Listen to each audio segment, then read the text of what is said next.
আসসালামু আলাইকুম। আমন্ত্রণ বাংলা ভিশন সংবাদে আপনাদের সাথে আছি আমি শাকিলা সোবহান। শুরুতেই বিআরবি কেবলস সংবাদ শিরোনাম। নির্বাচনকে প্রশ্নবিদ্ধ করার বিএনপির চেষ্টা ব্যর্থ হয়েছে, সুযোগ নেই আনুষ্ঠানিক সংলাপের, বললেন ওবায়দুল কাদের। শপথ না নিতে জাতীয় ঐক্যফ্রন্ট এখনও ঐক্যবদ্ধ, জানিয়েছেন রুহুল কবির রিজভী। শপথ নিতে আগ্রহী গণফোরাম এমপি মোকাব্বির খান। প্রধানমন্ত্রীর কঠোর নির্দেশনার পরও অনেক সরকারি হাসপাতালে গড়হাজির চিকিৎসকরা, ডাক্তার সংকটের দোহাই দিচ্ছে কর্তৃপক্ষ। সরকারের চূড়ান্ত সিদ্ধান্তের পরও মাত্র 2 কোটি টাকার অভাবে থেমে আছে পাটের পরিবেশ বান্ধব প্লাস্টিক ব্যাগ উৎপাদন, হতাশ বিজ্ঞানী মোবারক খান। দেখছিলেন বিআরবি কেবলস সংবাদ শিরোনাম। এবারে বিস্তারিত। আওয়ামী লীগের সাধারণ সম্পাদক ওবায়দুল কাদের বলেছেন, নির্বাচনকে প্রশ্নবিদ্ধ করার যে চেষ্টা বিএনপি করেছে তা ব্যর্থ হয়েছে। সচিবালয়ে এক সংবাদ সম্মেলনে তিনি কথা বলেন। বিএনপির সাথে আনুষ্ঠানিক সংলাপের সুযোগ নেই জানিয়ে কাদের বলেন, সৌজন্য বিনিময়ের জন্য সবাইকে আমন্ত্রণ জানানো হয়েছে, তবে আসলে শুভেচ্ছার মধ্যে কিছু মতবিনিময় হতেই পারে। সচিবালয়ে সমসাময়িক রাজনীতির বিভিন্ন বিষয় নিয়ে সাংবাদিকদের সাথে কথা বলেন আওয়ামী লীগের সাধারণ সম্পাদক ওবায়দুল কাদের। তিনি বলেন, নির্বাচনের গ্রহণযোগ্যতা নিয়ে এখন আর কোনো প্রশ্ন নেই। এরই মধ্যে বিভিন্ন দেশের রাষ্ট্রপ্রধানরা সরকার প্রধানকে শুভেচ্ছা জানিয়েছেন। বিএনপি যে চেষ্টাটা করছে নির্বাচনকে প্রশ্নবিদ্ধ করার, সেটা কিন্তু তারা ফেল করেছে। নির্বাচনকে প্রশ্নবিদ্ধ করার যে অপচেষ্টাটা তারা করেছেন, সেখানে তারা সফল হননি এবং সারা দুনিয়ার জাতিসংঘ সহ বিভিন্ন দেশে, ইউরোপীয় ইউনিয়ন মুক্ত দেশগুলো, যুক্তরাষ্ট্র সহ ইংল্যান্ড, সব দেশেই তারা চিঠি লিখেছে গণতান্ত্রিক বিশ্বে, কিন্তু তাতে তো কেউ সায় দেন। সবাই নির্বাচিত প্রধানমন্ত্রী এবং নির্বাচিত সরকারকে অভিনন্দন জানিয়েছেন। সংলাপ ও বিএনপিকে সংসদে আমন্ত্রণ জানানোর প্রসঙ্গে ওবায়দুল কাদের বলেন, আনুষ্ঠানিকতার সুযোগ নেই। তিনি বলেন, সংসদে যাওয়া বিএনপির অধিকার, এখানে অনুরোধের প্রয়োজন নেই। এখানে জাস্ট সৌজন্য বিনিময়ের জন্য আজকেও ডিপ্লোমেটরা আসবেন। যেসব দলের সাথে নির্বাচন পূর্ববর্তী সংলাপ হয়েছে, সেই 75 পলিটিক্যাল পার্টিজ ইনক্লুডিং ঐক্যফ্রন্ট, বিএনপি, সবাইকে আমন্ত্রণ জানানো হয়েছে ফেব্রুয়ারি মাসের 2 তারিখে। এটা একটা গার্ডেন পার্টি, জাস্ট ভিউজ এক্সচেঞ্জও করতে পারেন তারা। প্লেজেন্টলি এক্সচেঞ্জটাই মূলত প্রোগ্রাম, আর একটু চাটা খাবো একসঙ্গে, ফাঁকে ফাঁকে কথাবার্তাও বলা যাবে, এমন তো নয় যে কথাবার্তা আনুষ্ঠানিক কোনো সংলাপ নয়। শুভেচ্ছা বিনিময় করতে গিয়েও তো অনেক কথা বলা যায়। তো এটা তারা কেন আসবেন না সেটা তাদের ব্যাপার, তবে আমরা তো তাদের বাদ দিয়ে অন্যদের আমন্ত্রণ জানাতে পারি না। উপজেলা নির্বাচনে অংশ না নেওয়ার ব্যাপারে বিএনপি সিদ্ধান্তকে পুনর্বিবেচনার আহ্বান জানিয়ে আওয়ামী লীগের সাধারণ সম্পাদক বলেন, গ্রহণযোগ্য নির্বাচন আয়োজনে সহযোগিতা করবে সরকার। নির্বাচিত হয়ে রিশান নাসরুল্লাহ, বাংলা ভিশন, ঢাকা। ইপিজেড শ্রম অধ্যাদেশ বহাল রেখে বাংলাদেশ ইপিজেড শ্রম আইন 2019-এর খসড়ার চূড়ান্ত অনুমোদন দিয়েছে মন্ত্রিসভা। সকালে প্রধানমন্ত্রী শেখ হাসিনার সভাপতিত্বে তার কার্যালয়ে অনুষ্ঠিত মন্ত্রিপরিষদের বৈঠকে এই অনুমোদন দেওয়া হয়। এছাড়া বাংলাদেশের পতাকাবাহী জাহাজ অধ্যাদেশটি সামান্য পরিবর্তন করে বাংলাদেশ পতাকাবাহী জাহাজ আইন 2019-এর খসড়ারও নীতিগত অনুমোদন দেওয়া হয়েছে। খসড়ায় আইন অমান্যে জরিমানা ধরা হয়েছে 5 লাখ টাকা। পাশাপাশি মন্ত্রিসভা বৈঠকে গৃহীত সিদ্ধান্ত বাস্তবায়নের বিষয়ে 2018 সালের চতুর্থ ত্রৈমাসিক প্রতিবেদনও উপস্থাপন করা হয়। জানানো হয়, 2018 অক্টোবর থেকে ডিসেম্বর পর্যন্ত 9টি মন্ত্রিসভার বৈঠকে 83টি সিদ্ধান্ত গৃহীত হয়েছে। এর মধ্যে বাস্তবায়ন হয়েছে 56টি। এ সময়ে সংসদ আইন পাশ হয়েছে 19টি। মন্ত্রিপরিষদের বৈঠক শেষে সচিবালয়ে বৈঠক সম্পর্কে জানান মন্ত্রিপরিষদ সচিব মোহাম্মদ শফিউল আলম।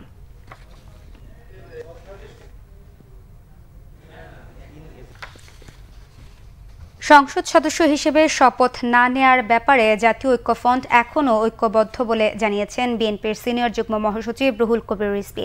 নয়াপল্টনের কেন্দ্রীয় কার্যালয়ে সংবাদ সম্মেলনে বিএনপির সিনিয়র যুগ্ম মহাসচিব রুহুল কবির রিজভী অভিযোগ করেন, নির্বাচনে ভোট ডাকাতি হলেও প্রধান নির্বাচন কমিশনার সহ অন্যান্য কমিশনারদের মনে কোনো অনুশোচনা নেই। সরকার ও তাদের একনিষ্ঠ অনুগ্রহ ভাজন নির্বাচন কমিশন 30 ডিসেম্বর নির্বাচনে যে ভূমিকা রেখেছে তাতে গোটা জাতি হতাশায় নিমজ্জিত। আইনশৃঙ্খলা বাহিনী আওয়ামী লীগকে বিজয়ী করতে মহা ভোট ডাকাতিতে নিয়োজিত থাকায় আইনশৃঙ্খলা পরিস্থিতির চরম অবনতি হচ্ছে। প্রতিদিন বাড়ছে গুম, খুন, ধর্ষণ, অপহরণ, ডাকাতি ও ছিনতাইয়ের মতো লোমহর্ষক ঘটনা। জাতীয় ঐক্যফ্রন্টের নির্বাচিতরা শপথ না নেয়ার সিদ্ধান্তে এখনও অটল আছে বলে জানান রুহুল কবির রিজভী। ঐক্যবদ্ধ সবাই আছে, যা কিছু হবে সব সিদ্ধান্ত অনুযায়ী হবে এবং এর আগে যে সিদ্ধান্তটি হয়েছে না যাওয়ার, যে সেই সিদ্ধান্তটি এখনও পর্যন্ত বলবৎ আছে বলে আমি জানি। বিএনপি চেয়ারপারসন ও সাবেক প্রধানমন্ত্রী দেশনেত্রী বেগম খালেদা জিয়ার জামিন নিয়ে টালবাহানা চলছে। তার জামিন পেতে আইনি কোনো বাধা নেই, তথাপিও তাকে আটকিয়ে রাখতে আইনের ফাঁক দিয়ে বেআইনি রাস্তায় নানা চক্রান্ত চলছে। 29শে ডিসেম্বর নিশীথে মহাভোট ডাকাতির মহা কেলেঙ্কারি আড়াল করতেই বেগম জিয়াকে এখনও মুক্তি দেওয়া হচ্ছে না। আমরা অবিলম্বে দেশনেত্রী বেগম খালেদা জিয়ার নিঃশর্ত মুক্তি চাই। পাশাপাশি সংসদ সদস্য হিসেবে শপথ নেয়ার ব্যাপারে গণফোরামের নেতা মোকাব্বির খানের মনোভাব ইতিবাচক। টেলিফোনে বাংলাভিশনকে তিনি জানিয়েছেন, তার দলের প্রধান ডক্টর কামাল হোসেনও এই ব্যাপারে ইতিবাচক মনোভাব দেখিয়েছেন। তবে শপথ নেয়ার বিষয়ে এখনও আনুষ্ঠানিক সিদ্ধান্ত হয়নি বলেও জানান তিনি। শপথ নেওয়ার ব্যাপারে আমাদের যিনি দলের প্রধান, দ্বিতীয় প্রধান, উনার ব্যক্তিগত মতামত হলো ইতিবাচক।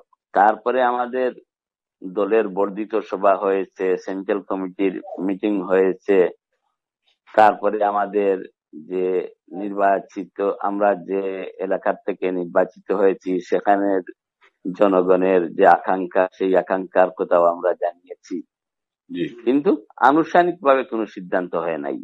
আর যেহেতু উনি দেশের বাইরে, উনার সিদ্ধান্ত এর বাইরে আমাদের কিছু করার কোনো ইচ্ছা নাই। উনি যেটা বলবেন আমরা সেটাই করব এবং ওনার অপেক্ষায় আমরা আছি। সিদ্ধান্ত না, আমাদের মনোভাব ইতিবাচক, এটা বলতে পারেন। প্রধানমন্ত্রীর কঠোর নির্দেশনার পরও দেশের অনেক হাসপাতালে গড়হাজির চিকিৎসকরা। ডাক্তার না পেয়ে হতাশ রোগী ও তাদের স্বজনরা। শরীয়তপুরের 17 লাখ মানুষের স্বাস্থ্যসেবার অন্যতম ভরসা 100 শয্যার সদর হাসপাতালটি। কাগজে কলমে 100 শয্যা হলেও 50 শয্যার জনবল নেই হাসপাতালটিতে। চিকিৎসক সহ জনবল সংকটে কাঙ্ক্ষিত সেবা না পেয়ে বিরক্ত ভুক্তভোগীরা। রবিবার স্বাস্থ্য মন্ত্রণালয় পরিদর্শনে গিয়ে চিকিৎসকদের কর্মস্থলে উপস্থিত থাকার বিষয়ে কঠোর নির্দেশনা দেন প্রধানমন্ত্রী শেখ হাসিনা। প্রত্যেকটা জেলা আগে একটা সার্ভে করে দেখবেন, এটা স্বাস্থ্য মন্ত্রণালয় থেকে করতে হবে, যে হাসপাতালগুলিতে কত রোগী যাচ্ছে, কতজন অ্যাটেন্ডেন্ট, ডাক্তার সেখানে থাকছে না কেন, যাদেরকে সেখানে বদলি করা হবে তারা যদি কাজ না করে সবগুলোকে ওএসডি করে রেখে দিতে হবে, তাদের দরকার নেই, নতুন ডাক্তার দিতে হবে। প্রধানমন্ত্রীর এর নির্দেশনার পরও বরগুনা সদর হাসপাতালে চিকিৎসকদের দেখা পাননি রোগীরা। চিকিৎসা না পেয়ে ক্ষুব্ধ তারা। আজকে 3 দিন পর্যন্ত আমি এখানে বেডে শোয়া, কিন্তু এখন পর্যন্ত আমার কাছে কোনো ডাক্তার কোনো কিছু আসে নাই। শুধু নার্সরা আসে আর ইঞ্জেকশন লিখে দেয়, ইঞ্জেকশনটা করার পর আমি অসুস্থ হই বেশি। আমি এমার্জেন্সিতে আসার পর 2 জন ডাক্তারের একজনকে পাওয়া যায়নি। বরগুনা সদর হাসপাতালে সোমবার সকালে 4 জন চিকিৎসক থাকার কথা থাকলেও একজনও উপস্থিত ছিলেন না। অবশ্য চিকিৎসক সংকটের দোহাই দিয়েছেন হাসপাতালের তত্ত্বাবধায়ক। বাচ্চা স্কুলে রেখে আসবে, বাজার ঘাট অনেক সামান্য সমস্যা থাকতে পারে, 15 মিনিট আধা ঘন্টা দেরি হতে পারে, ওই সময়টা আরেকজনকে দিয়ে কভার করা, এটা তা নাহলে আপনি হাসপাতাল চালাতে পারবেন না। মাত্র 2 জন মেডিকেল অফিসার আমার, তারা অনেক সময় একজন সারাদিনও ডিউটি করে। প্রধানমন্ত্রীর কথা ওই দিনই কার্যকর হবে যেদিন এখানের 19টা মেডিকেল অফিসারের পোস্ট পূর্ণ করতে পারবে, তাহলে কোনো সমস্যাই হবে না। আমার ডাক্তার মাত্র 2 জন, আপনি টাইম মতন তাদের কীভাবে পাবেন? কোনো মতে ওই প্রধানমন্ত্রী অনেক কথাই বলেন, হাসপাতালের পদগুলো পূরণ করতে পারেন না কেন? একই অবস্থা নাটোরেও। টিকিট কেটে সকাল থেকে লাইনে দাঁড়িয়েও চিকিৎসকের দেখা পাননি রোগীরা। চেম্বার থেকে নানা অজুহাতে বের হয়ে যান চিকিৎসকরা। না, আমি 2টার আগে আসছি আমাকে দেখানোর জন্য, আসার পরে দেখতেছি ডাক্তার আমিনুল ইসলাম লিপন নাই। 12টার আগে বসে আছে, আমি ডাক্তার দিকে আসে উনি নাই।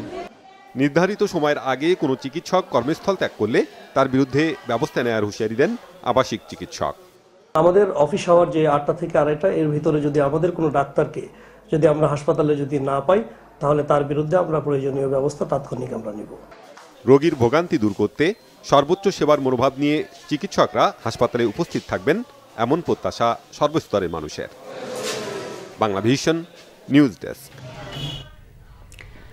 চিকিৎসক সংকট সহ নানা সমস্যায় জর্জরিত শরীয়তপুর সদর হাসপাতাল। সরকারি হাসপাতালে রোগ নির্ণয়ের অত্যাধুনিক যন্ত্রপাতি থাকলেও এর সুফল না পাওয়ায় ত্যক্ত বিরক্ত রোগীরা। তাদের অভিযোগ, হাসপাতালের চিকিৎসকরা ক্লিনিক ব্যবসায় জড়িত থাকায় এমনটা হচ্ছে। আছে দালালদের উৎপাতও। শরীয়তপুরের 17 লাখ মানুষের স্বাস্থ্যসেবার অন্যতম ভরসা 100 শয্যার সদর হাসপাতালটি। কাগজে কলমে 100 শয্যা হলেও 50 শয্যার জনবল নেই হাসপাতালটিতে। চিকিৎসক সহ জনবল সংকটে কাঙ্ক্ষিত সেবা না পেয়ে বিরক্ত ভুক্তভোগীরা। রুগীলে এসি সেই 7টা বাজে 6টা বাজে, সেই রুগী দেখে 3 ঘন্টা পরে। সিস্টারও আহে না, ডাক্তারও আহে না। রুমেও ধরেন আমরা ঠিক মতন লাইট নেই, টয়লেটে কোনো লাইট নেই। আমাদের রুগী মনে করেন মরে ভাই, ঠিক আছে, ডাক্তার আসে আর এনে কোনো এক্সরের কোনো ব্যবস্থাই নেই, আলট্রাসাউন্ডের কোনো ব্যবস্থাই নেই, সব ওষুধ আমাদের বাইরের থেকে কিনতে হয়। রোগ নির্ণয়ের বিভিন্ন যন্ত্রপাতি থাকলেও দীর্ঘদিনেও প্যাথোলজি বিভাগ চালু করতে পারেনি হাসপাতাল কর্তৃপক্ষ। রোগীদের বিভিন্ন পরীক্ষা নিরীক্ষার জন্য ছুটতে হয় বেসরকারি ক্লিনিকগুলোতে, গুনতে হয় বাড়তি অর্থ। বেশিরভাগ চিকিৎসক বেসরকারি ক্লিনিকে জড়িয়ে পড়ার অভিযোগের পাশাপাশি আছে দালাল চক্রের দৌরাত্ম্য। একটা সারা রুমে 4টা-5টা করে দালাল রেখে দিয়েছে, এরপরে অফিসাররা ওই রুগী ভিতরে রাখিয়া হারাতে রুগীরা দেখায় হেরা নিজের দিয়া ক্লিনিকে। এখানকার যারা ডাক্তার এখন নিজস্ব ক্লিনিক আছে, লোকে দালাল বেঁধে দিছে, টাইনা টুইনা নিয়ে যায়, 1 টিয়ারটা 10 টিয়ার আহে। ডাক্তারকে চালাকি এবং পলিটিক্স। দক্ষ জনবল না থাকায় চিকিৎসা কার্যক্রম ব্যাহত হওয়ার কথা জানান সিভিল সার্জনও। শুধু সদর হাসপাতাল না, আমার পুরা জেলায় কিন্তু প্রায় 2/3 পদ খালি আছে। এখন আপাতত ডাক্তার পাওয়া যাচ্ছে না। আমাদের আশ্বস্ত করেছে যে 39তম যে বিসিএস, তার মাধ্যমে হয়তো একটা প্রচুর পরিমাণ ডাক্তার নেওয়া হবে, তখন আমাদের ডাক্তারের সংকটটা থাকবে না। রোগীর একমাত্র ভরসাস্থল সদর হাসপাতালটি যেন প্রকৃত সেবা কেন্দ্রই হয়, প্রত্যাশা শরীয়তপুরবাসীর। Banglavision news desk. প্রাণঘাতী দুর্ঘটনার 10 মাস পর কাঠমান্ডু বিমানবন্দরের ইউএস বাংলা এয়ারলাইন্স বিধ্বস্তের প্রতিবেদন প্রকাশ করল নেপাল দুর্ঘটনা তদন্ত কমিটি। এই প্রতিবেদনে বলা হয়েছে, বিমানটির চালক মানসিকভাবে চাপে ছিলেন বলেই এই দুর্ঘটনা ঘটেছে। বিমানের ককপিটের রেকর্ড ও একাধিক প্রত্যক্ষদর্শীদের সাক্ষ্য পর্যালোচনার পর রবিবার নেপাল দুর্ঘটনা তদন্ত কমিটি এই প্রতিবেদন প্রকাশ করে। তদন্ত কমিটি জানায়, যাত্রার সময় সহকর্মী এক নারী পাইলটকে না দেয়ায় তিনি অপমানিত হন। বিমানের ককপিটে ধূমপান এবং সহকর্মীদের সঙ্গে দীর্ঘ সময় ধরে গল্প করছিলেন বলে জানায় প্রতিবেদনটি। অমনোযোগিতার কারণে সঠিক রানওয়ে না দেখায় বিমানটি বিধ্বস্ত হয়ে 4 ক্রু সহ 71 যাত্রীর মধ্যে 51 জনের মৃত্যু হয় বলে জানানো হয় প্রতিবেদনটিতে। গেল বছর মার্চে ঢাকা থেকে রওনা হয়ে কাঠমান্ডুর ত্রিভুবন বিমানবন্দরে অবতরণের ঠিক আগ মুহূর্তে বিমানটি রানওয়ের পাশে বিধ্বস্ত হয়। এদিকে রিপোর্ট প্রকাশের পর এর প্রতিক্রিয়ায় ইউএস বাংলা অভিযোগ করেছে, নিজেদের দোষ ধামাচাপা দিতেই নেপাল বিভ্রান্তি ছড়াচ্ছে। অন্যদিকে বেসামরিক বিমান চলাচল কর্তৃপক্ষ বলেছে, পাইলটের ভুল থাকতে পারে, কিন্তু নেপাল বিমানবন্দরের কন্ট্রোল রুম তাদের দায় এড়াতে পারে না। মাত্র 2 কোটি টাকার অভাবে থেমে আছে পাট থেকে তৈরি পরিবেশ বান্ধব প্লাস্টিক ব্যাগের উৎপাদন। হতাশার সঙ্গে একথা জানিয়েছেন দীর্ঘ প্রত্যাশিত এই পদ্ধতির আবিষ্কারক বিজ্ঞানী ডক্টর মুবারক আহমেদ খান। তিনি জানান, চূড়ান্ত সিদ্ধান্ত হবার পরেও কেবল সরকারি অর্থায়নের অভাবে থমকে আছে সোনালী ব্যাগের উৎপাদন।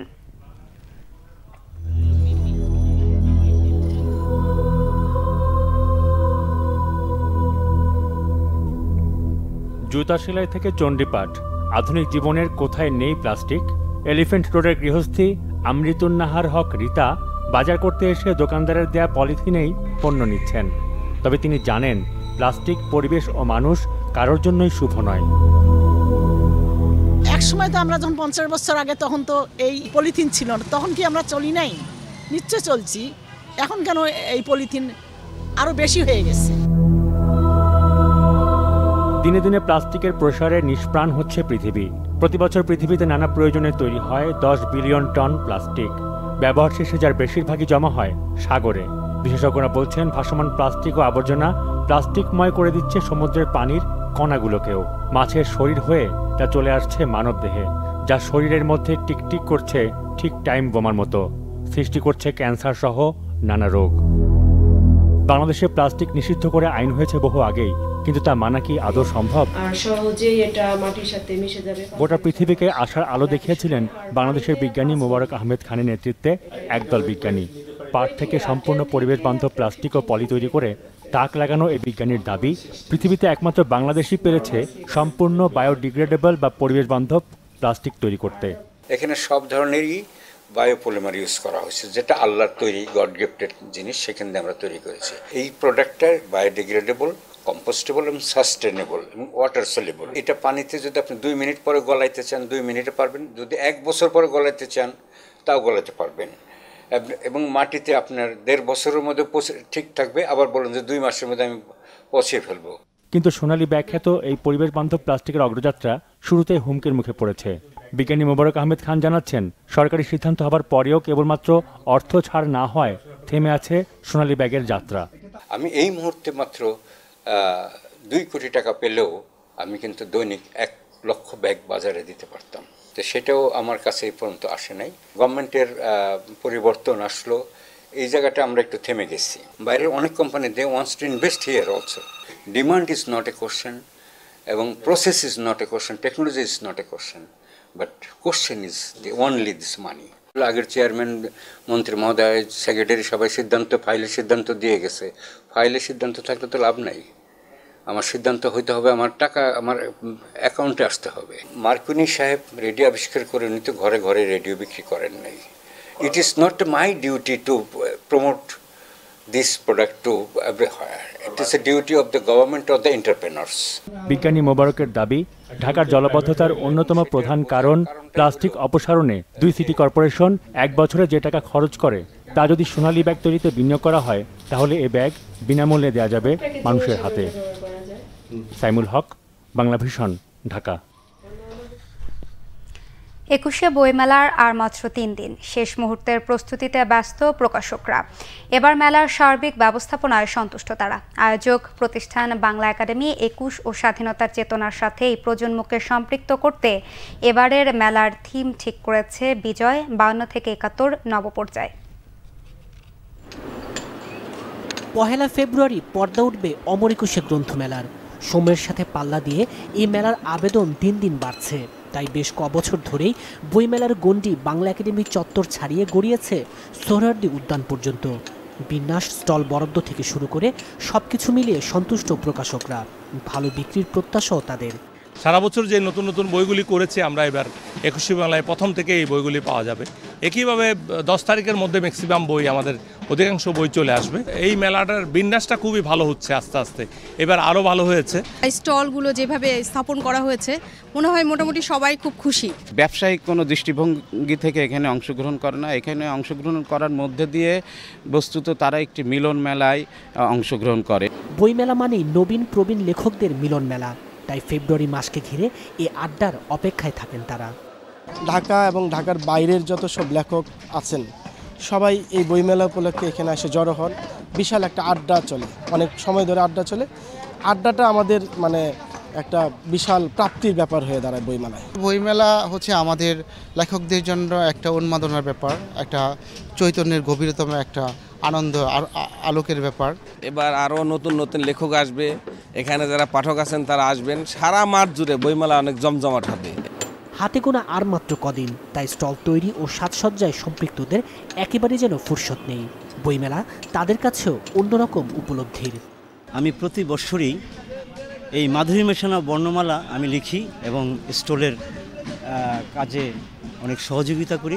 এটা আমার নেশার মতো হয়ে গেছে। রং তুলি সহ কাঠের ফ্রেম তৈরি, সব মিলিয়ে যা আয় হয় তাতেই খুশি তারা। প্রতিবার বছরে মেলাতে কাজে আসি, মেলা ভালোই লাগে, অবশ্য লাভটা মোটামুটি ভালো হয়। আমাদের মেলার কাজে আমরা যে কন্ট্রাক্টের কাজ করি আমাদের মোটামুটি ভালো পোষায়। এদিকে সুন্দর ও পরিচ্ছন্ন মেলা উপহার দেওয়ার প্রত্যাশা বাংলা একাডেমির রয়েছে এবারের মেলায় অনেক নতুনত্ব আনার টার্গেটও। এখনকার এই প্রজন্মের যে বিজয়ের বিষয়গুলো আছে সেগুলোকে আমরা এই বছরে আরও বেশি তীক্ষ্ণ শানিত করতে চাই। ২১-এর চেতনার সঙ্গে, স্বাধীনতার চেতনার সঙ্গে তাদেরকে সম্পৃক্ত করতে চাই। সেই বিষয়টা নিয়ে আমরা এবার মেলার যে সমস্ত আয়োজন সেগুলোর উপর জোর দেব। লেখক, প্রকাশক ও বইপ্রেমীদের নিরাপত্তায় পর্যাপ্ত ব্যবস্থা রাখছে বাংলা একাডেমি। তাইমুর রশিদ, বাংলা ভিশন, ঢাকা। নিচ্ছে সিবিসি টাইলস সংবাদ বিরতি, সাথেই থাকুন, ফিরে এসে থাকছে। সড়ক দুর্ঘটনায় দেশের বিভিন্ন জায়গায় 7 জন নিহত, আহত 15 জন।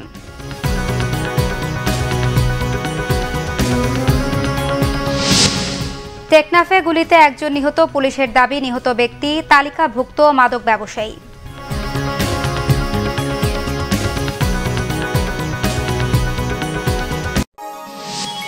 আপনারা দেখছেন বাংলা ভিশন সংবাদ। স্বাগত আরেকবার বাংলা ভিশন সংবাদে। সড়ক দুর্ঘটনায় দেশের বিভিন্ন জায়গায় 7 জন নিহত হয়েছে, আহত অন্তত 15 জন। সকাল 8টায় ময়মনসিংহের ত্রিশালের সাইনবোর্ড এলাকায় বাস ও ট্রাকের সংঘর্ষে 2 জন নিহত হয়েছেন। এ ঘটনায় আহত হয়েছে 15 জন। নিহতরা হলেন ট্রাক চালক আলামিন ও হেলপার হাফিজুর রহমান। এদিকে সকালে নাটোরের লালপুরে যাত্রীবাহী বাসের চাপায় আজিজুর রহমান নামের এক গুড় ব্যবসায়ী নিহত হয়েছে। এছাড়া সড়ক দুর্ঘটনায় কেরানীগঞ্জে 2 ভাই বোন, মাদারীপুরের শিবচরে 1 জন ও চাঁদপুরের কচুয়ায় 1 জন নিহত হয়েছে। টেকনাফে গুলিতে 2 জন নিহত হয়েছে। পুলিশের দাবি নিহতরা তালিকাভুক্ত মাদক ব্যবসায়ী। নিহতদের নাম দেলোয়ার হোসেন রুবেল ও রফিক। পুলিশ জানায় ভোর রাতে ওয়াইক্যাং নয়াপাড়া বট্টুলি এলাকায় মাদক ভাগাভাগি নিয়ে 2 গ্রুপের মধ্যে গোলাগুলির ঘটনা ঘটে। সেখানে নিহত হয় 2 জন। পুলিশ সেবা সপ্তাহ শুরু হয়েছে দেশের বিভিন্ন জায়গায়। রাজশাহীতে আলাদাভাবে পুলিশ সেবা সপ্তাহ শুরু করেছে জেলা ও মহানগর পুলিশ। বানেশ্বর বাজারে এর উদ্বোধন করেন পররাষ্ট্র প্রতিমন্ত্রী শাহরিয়ার আলম। পরে শোভাযাত্রা বের হয়। এই উপলক্ষে নারায়ণগঞ্জ জেলা পুলিশের আয়োজনে পুলিশ সুপার মোহাম্মদ হারুনুর রশিদের নেতৃত্বে র্যালি বের করা হয়। নোয়াখালীতে পুলিশ সুপার কার্যালয়ের সামনে থেকে র্যালি বের হয়ে শহরের বিভিন্ন সড়ক ঘুরে আসে। একই কর্মসূচি হয় জয়পুরহাটেও। পুলিশ সেবা সপ্তাহের দ্বিতীয় দিনে বাগেরহাটে মাদক, সন্ত্রাস ও জঙ্গিবাদ বিরোধী মহড়া করে জেলা পুলিশ।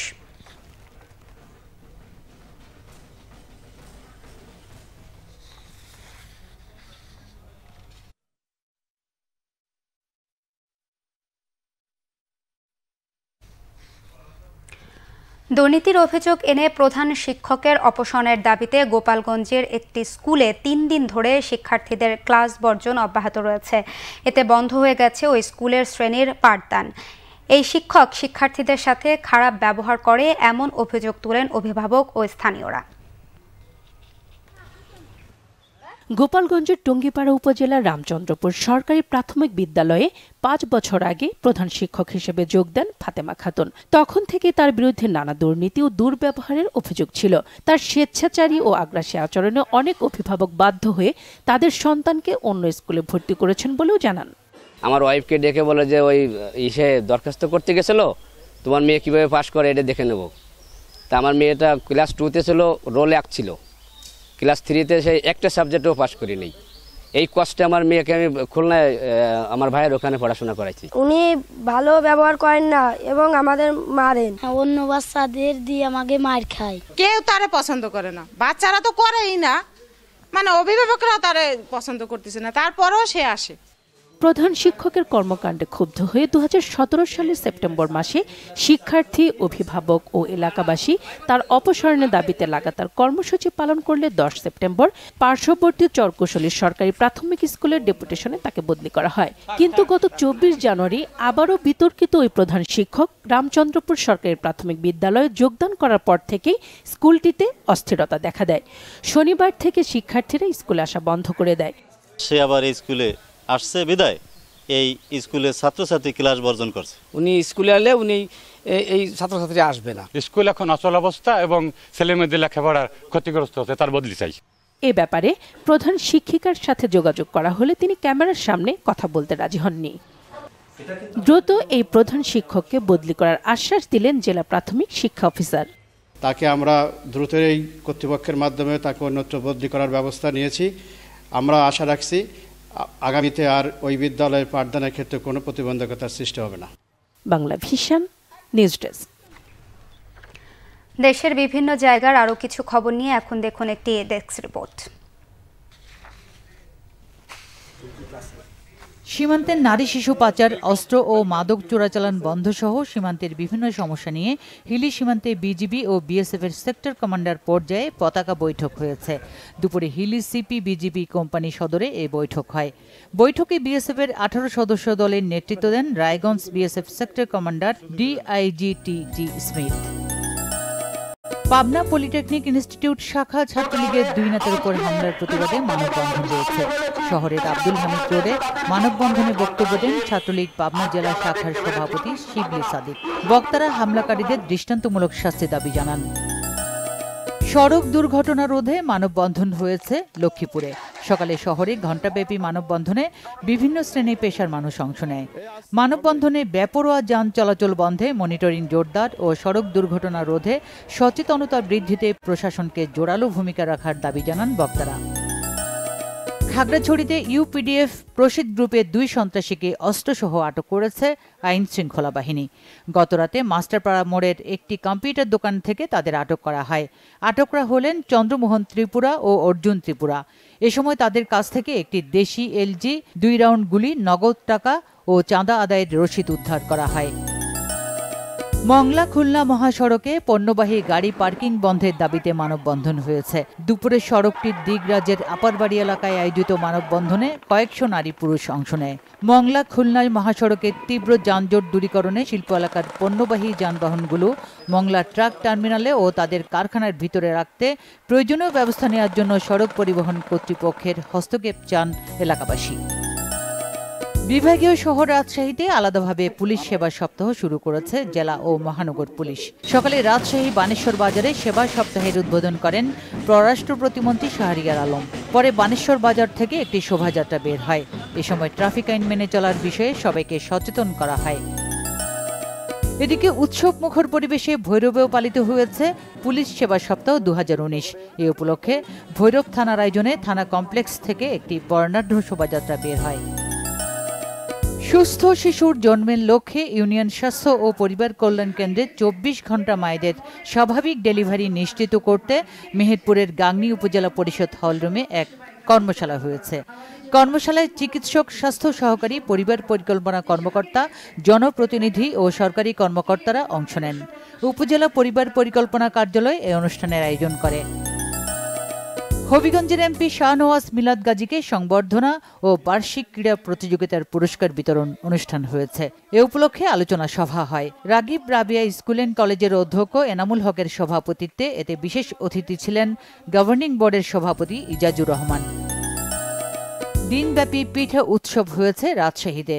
উদ্বোধন করেন রাজশাহী প্রকৌশল ও প্রযুক্তি বিশ্ববিদ্যালয়ের উপাচার্য প্রফেসর ডক্টর রফিকুল ইসলাম বেগ। উদ্বোধন শেষে মেলার স্টলগুলো ঘুরে দেখেন প্রধান অতিথি। সুচরিতা সূচি, বাংলা ভিশন নিউজ ডেস্ক। সংবাদ শেষ করব বিআরবি কেবল সংবাদ শিরোনামগুলো আরেকবার জানিয়ে। নির্বাচনকে প্রশ্নবিদ্ধ করার বিএনপির চেষ্টা ব্যর্থ হয়েছে, সুযোগ নেই আনুষ্ঠানিক সংলাপের, বললেন ওবায়দুল কাদের। শপথ না নিতে জাতীয় ঐক্যফ্রন্ট এখনও ঐক্যবদ্ধ, জানিয়েছেন রুহুল কবির রিজভী। শপথ নিতে আগ্রহী গণফোরামের এমপি মোকাব্বির খান। প্রধানমন্ত্রীর কঠোর নির্দেশনার পরও অনেক সরকারি হাসপাতালে গড়হাজির চিকিৎসকরা, ডাক্তার সংকটের দোহাই দিচ্ছে কর্তৃপক্ষ।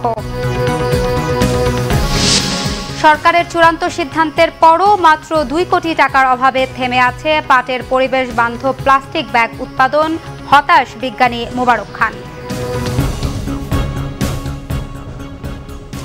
এই ছিল এখনকার মতো। পরের সংবাদ সন্ধ্যা 7:30। এর আগে 6টায় রয়েছে নিউজ টপ 10 দেখার আমন্ত্রণ রইল। এছাড়াও ফেসবুকে বাংলা ভিশন সংবাদ সরাসরি দেখতে লগ ইন করতে পারেন facebook.com/বাংলাভিশনে। এতক্ষণ সাথে থাকায় ধন্যবাদ সবাইকে।